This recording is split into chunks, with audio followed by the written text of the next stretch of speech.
Dr. Garima Sachi welcome you all in my YouTube channel. चलिए friends, आज हम सभी ओटोरिया यानी कि कान बहने के बारे में बात करते हैं। तो कान के पहले 3 हिस्से होते हैं, हम ये जानेंगे।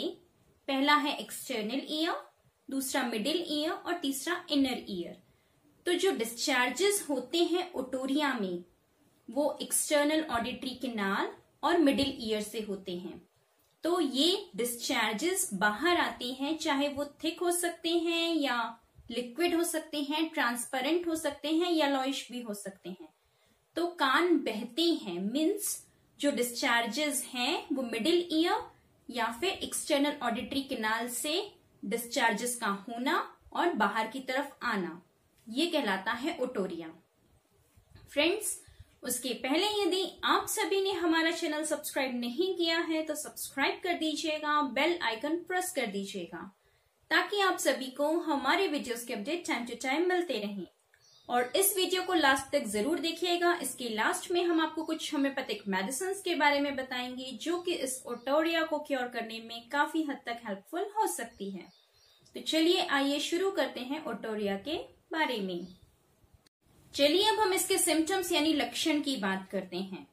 तो वैसे ये लिक्विड डिस्चार्ज होता है, कई बार सॉफ्ट वैक्स के रूप में भी देखा जाता है। व्हाइट कलर का भी हो सकता है और येलोइश म्यूकॉइड पुरुलेंट भी हो सकता है। पुरुलेंट होगा तो काफी ऑफेंसिव रहेगा। पुरुलेंट तभी होगा जब इसमें बैक्टीरियल इन्फेक्शन बहुत अधिक हो, मीन्स जब इन्फेक्शियस रहेगा तब पस का फॉर्मेशन होगा और पस जैसा डिस्चार्ज होगा कान से। अदरवाइज ये व्हाइट कलर का ही होता है।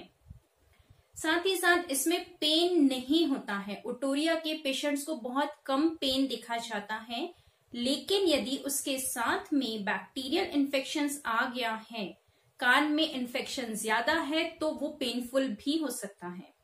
और साथ ही साथ हियरिंग लॉस देखा जाता है, मीन्स बहरापन, सुनाई कम देना, और ये सिर्फ और सिर्फ डिस्चार्ज की वजह से होता है। तो ये सभी लक्षण ओटोरिया के केसेस में देखे जाते हैं। चलिए अब हम इसके कारण की बात करते हैं कि ओटोरिया किस वजह से होता है। हम बात करते हैं पहले एक्सटर्नल ईयर की डिसीजेस हैं। तो एक्यूट एक्सटर्नल ओटाइटिस, इसकी वजह से ओटैल्जिया मीन्स कानों में दर्द होना और ओटोरिया दोनों ही देखे जाते हैं।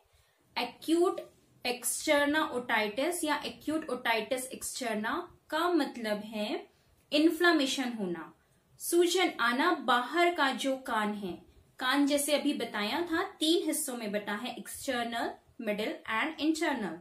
तो जो एक्सटर्नल बाहर का हिस्सा है उसमें इन्फ्लामेशन होना या बैक्टीरियल इन्फेक्शन होना, तो उस वजह से कान में दर्द होता है या ओटोरिया देखा जाता है।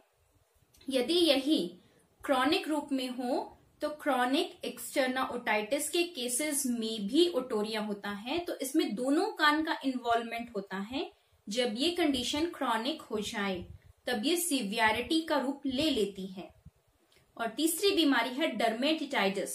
इसमें सोरियासिस की वजह से भी ओटोरिया देखा जाता है। तो सोरियासिस भी एक ऐसा कॉज है जिसके सेकेंडरी रूप में कान में इन्फेक्शन हो सकता है और ओटोरिया मीन्स कान से डिस्चार्जेस देखे जाते हैं। बार बार चोट लगने की वजह से, मीन्स कान में यदि बार बार किसी तरह की चोट लगे तो भी ओटोरिया मीन्स कान का बहना देखा जाता है। और साथ ही साथ फरंक्यूलोसिस मीन्स बार बार रिलैप्स होना बॉयल्स का। बॉयल्स मीन्स जो फोड़े फुंसियां हो जाते हैं वो कान में बार बार हो, बॉयल्स या फरंकल्स रिपीटेडली हो, तो वो जो डिस्चार्ज बनाएंगे वो भी इंटरनली जाते हैं, अंदर इन्फेक्शंस क्रिएट करते हैं और साथ ही साथ कान का बहना स्टार्ट करते हैं। तो रिपीटेड यदि बॉयल्स हो रहे हैं तो उसके कॉम्प्लिकेशंस में ओटोरिया अक्सर कर देखा गया है। चलिए अब हम बात करते हैं मिडिल ईयर की बीमारियों के बारे में। मिडिल ईयर की जो बीमारी है उसमें टिम्पैनिक मेम्ब्रेन की डिफेक्ट्स देखे जाते हैं। तो पहली बीमारी है क्रॉनिक सपरेटिव ओटाइटिस मीडिया ट्यूबोटिम्पैनिक 1। इसमें टिम्पैनिक मेम्ब्रेन रप्चर हो जाती, मीन्स फट जाएगी और उसमें हीलिंग प्रोसेस बहुत डिफिकल्ट होती है, मीन्स हील नहीं कर पा रही, वापस ठीक ना हो पाए, और साथ ही साथ इन्फेक्शंस होने लगे, उसमें इन्फ्लामेशन होगा, सूजन बढ़ेगी, इन्फेक्शंस बढ़ेंगे और रप्चरिंग और भी बढ़ती रहे यदि, तो उसकी वजह से म्यूकोपुरुलेंट डिस्चार्जेस देखे जाते हैं ओटोरिया में। नेक्स्ट डिसीज है क्रॉनिक सपरेटिव ओटाइटिस मीडिया एटिकोएंट्रल। इसमें यूस्टेशियन ट्यूब में काफी लंबे समय से डिसफंक्शनिंग की वजह से या फिर उसमें कुछ इन्फेक्शंस की वजह से टिम्पैनिक मेम्ब्रेन में रप्चर हो सकता है, परफोरेशन हो सकता है, एटिक रीजन में भी परफोरेशन देखा जाता है। साथ ही साथ एक नॉन कैंसरस ग्रोथ बन जाती है ईयर ड्रम के पीछे, वो कहलाता है कॉलस्टियाटोमा। तो इस वजह से भी डिस्चार्ज होते हैं एटिक एंट्रल वैरायटी में। साथ ही साथ जब इसमें डिस्चार्जेस होंगे वो स्कैंटी होंगे, बहुत कम होंगे, बहुत ऑफेंसिव होंगे और पुरुलेंट होंगे। साथ ही साथ उसमें हियरिंग लॉस ज्यादा देखा जाता है, मीन्स बहुत मार्क्ड होता है, बहरापन ज्यादा आ जाता है लोगों में, और बोन में इरोजन होता है, जो अंदर की ईयर के आगे बोन है, इंट्राक्रेनियल फोसा में अंदर तक परफोरेशन और इरोजन मीन्स बोन का टूटना देखा जाता है। तो ये बहुत ज्यादा कॉम्प्लिकेटेड बीमारी हो जाती है इस स्टेज पे। कई बार देखा गया है कि मेस्टॉइड सर्जरी होने के बाद मेस्टॉइड डिस्चार्जेस होते हैं जो कि इस ओटोरिया के कारण बनते हैं। नेक्स्ट है फ्रैक्चर्ड टेम्पोरल बोन। तो टेम्पोरल बोन के फ्रैक्चर की वजह से हियरिंग लॉस भी हो सकता है और ओटोरिया भी हो सकता है। तो ओटोरिया में ब्लड और सीएसएफ जो फ्लूइड होता है पूरे नर्वस सिस्टम का, ब्रेन और स्पाइनल कॉर्ड में सीएसएफ फ्लूइड होता है, उसका डिस्चार्ज इस ओटोरिया में देखा जाता है टेम्पोरल बोन के फ्रैक्चर की वजह से यदि ओटोरिया हो तो।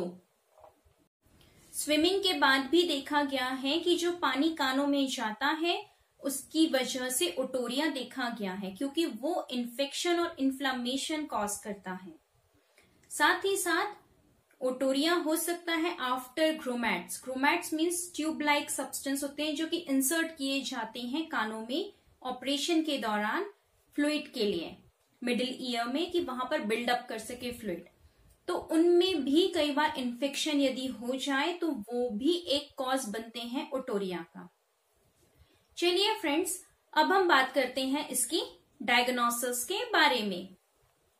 इनमें अक्सर कर कान के दर्द की हिस्ट्री मिलती है और साथ ही साथ कम सुनाई देने की हिस्ट्री मिलती है।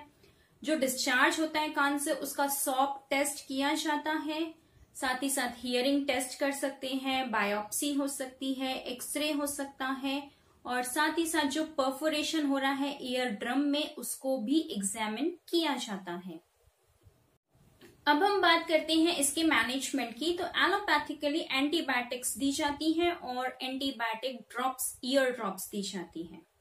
चलिए फ्रेंड्स, अब हम जानेंगे इसके होम्योपैथिक कॉज, होम्योपैथी द्वारा क्योर्ड केस और कुछ होम्योपैथिक मेडिसिन के बारे में जो कि इस ओटोरिया को क्योर करने में काफी हद तक हेल्पफुल हो सकती हैं। तो पहले हम बात करते हैं इसके होम्योपैथिक कॉज की। तो कुछ ऐसी सिचुएशन, कुछ ऐसी चीजें, अनप्लेजेंट चीजें जो पेशेंट सुनना नहीं चाहता है, जो चीजें सुनकर या जो बातें सुनकर उसे बहुत बुरा लगी, तो patient does not want to hear that particular unpleasant thing, कि ये चीज बुरी है, मुझे नहीं सुनना है, मैं डिस्टर्ब होता हूं उससे, ऐसी बातें ना सुनाई दें। ये माइंड का थॉट प्रोसेस होगा, वो नहीं सुनना चाहता है, इसलिए हियरिंग लॉस होने लगता है और कान से डिस्चार्जेस होने लगते हैं।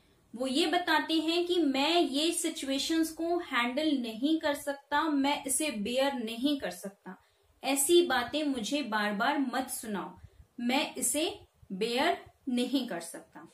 चलिए फ्रेंड, अब हम कुछ केस के द्वारा जानेंगे कि ओटोरिया वाकई होम्योपैथी द्वारा क्योरेबल है।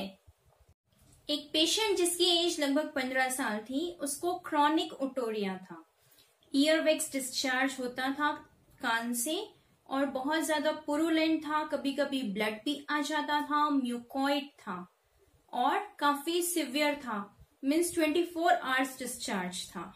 और उसे एक झापड़ पड़ा था आफ्टर दैट स्लैप। उस चाटे के बाद ही उसे ये ओटोरिया की हिस्ट्री मिली।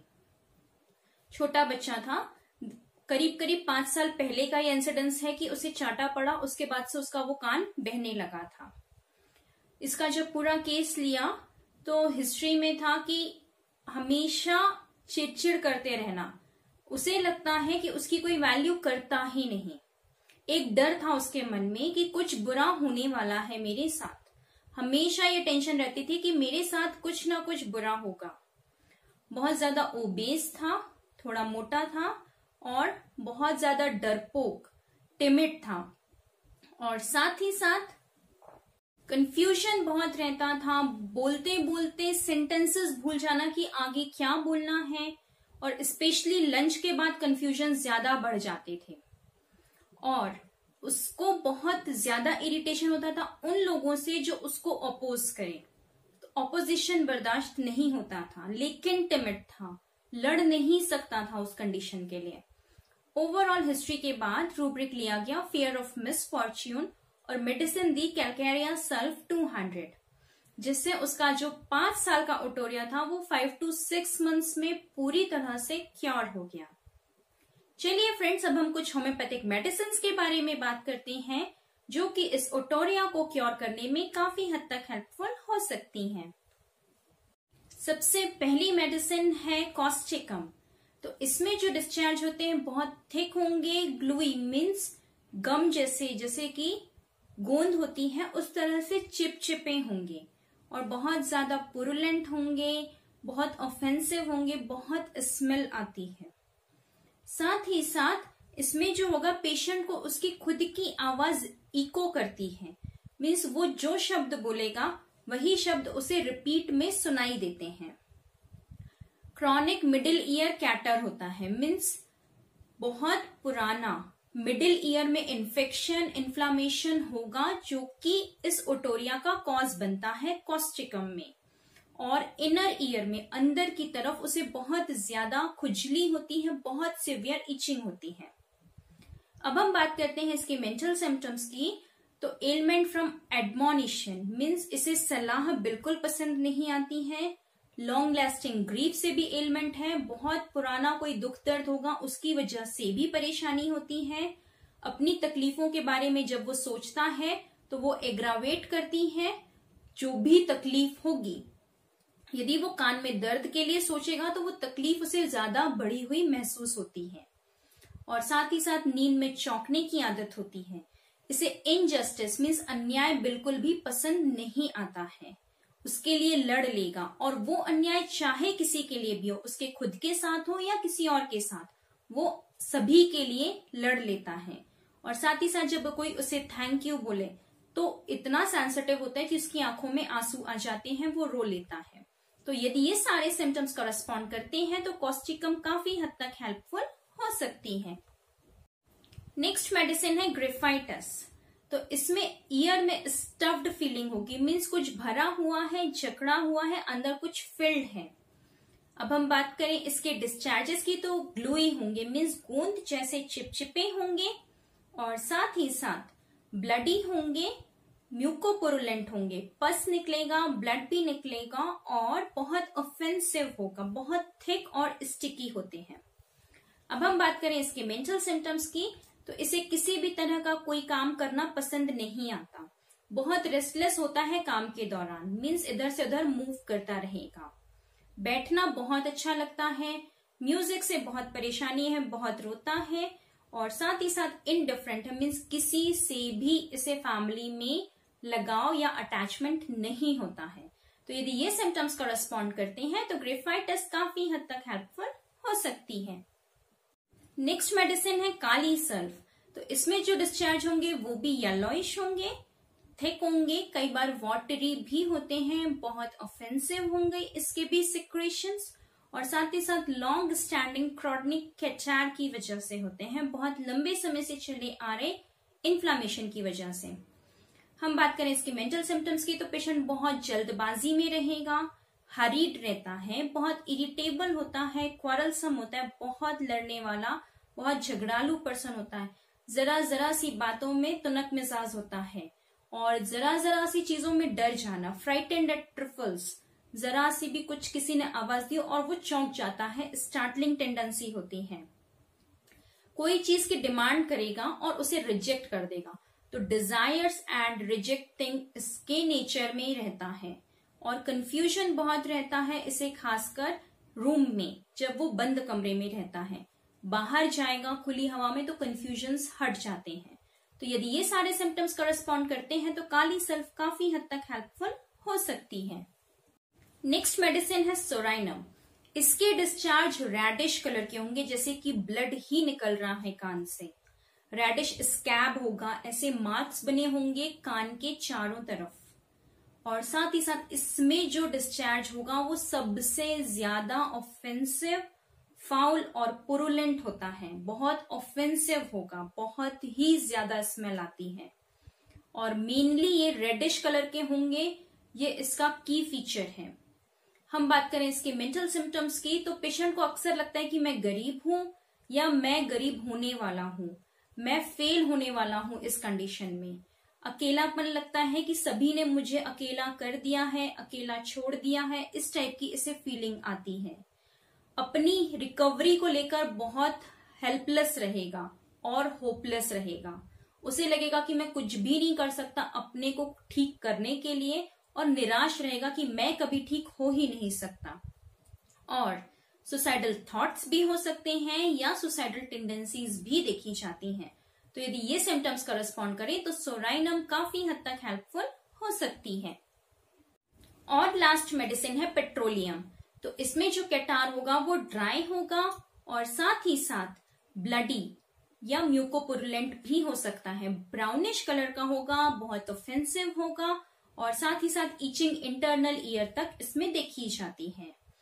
डेफनेस भी देखा जाता है और नॉइजेस के लिए बहुत सेंसिटिव होता है, इसे लाउड नॉइज बिल्कुल भी सहन नहीं होता। हम बात करें मेंटल सिम्टम्स की, तो इसके फॉल्स परसेप्शन होते हैं या डिल्यूशंस कि मेरे बाजू में कोई लेटा है बट एक्चुअली कोई नहीं होता, या मेरा तीसरा पैर है, या मैं डबल हो गया हूं बट एक्चुअली ऐसा नहीं होता। तो ये फॉल्स परसेप्शन या डिल्यूशंस देखे जाते हैं। कंफ्यूजन होता है इसे चलते वक्त और इसमें मेमोरी लॉस काफी ज्यादा देखा जाता है। तो यदि ये सिम्टम्स कॉरेस्पॉन्ड करते हैं तो पेट्रोलियम काफी हद तक हेल्पफुल हो सकती है। चलिए फ्रेंड्स, आज का टॉपिक यहीं कंप्लीट होता है। जल्दी मिलते हैं किसी नए टॉपिक, नए सब्जेक्ट के साथ। हमारी क्लिनिक का एड्रेस व कॉन्टेक्ट नंबर इसी वीडियो के डिस्क्रिप्शन लिंक में दिया गया है। हमारी आप सभी से रिक्वेस्ट है कि कोई भी मेडिसिन डॉक्टर से कंसल्ट किए बिना मत लीजिएगा, अदरवाइज ये ज्यादा हद तक हेल्पफुल नहीं हो पाएंगी। और हमारे चैनल को सब्सक्राइब कर दीजिएगा, बेल आइकन प्रेस कर दीजिएगा ताकि आप सभी को हमारे वीडियोस के अपडेट टाइम टू टाइम मिलते रहें। Stay connected, stay healthy. Thank you.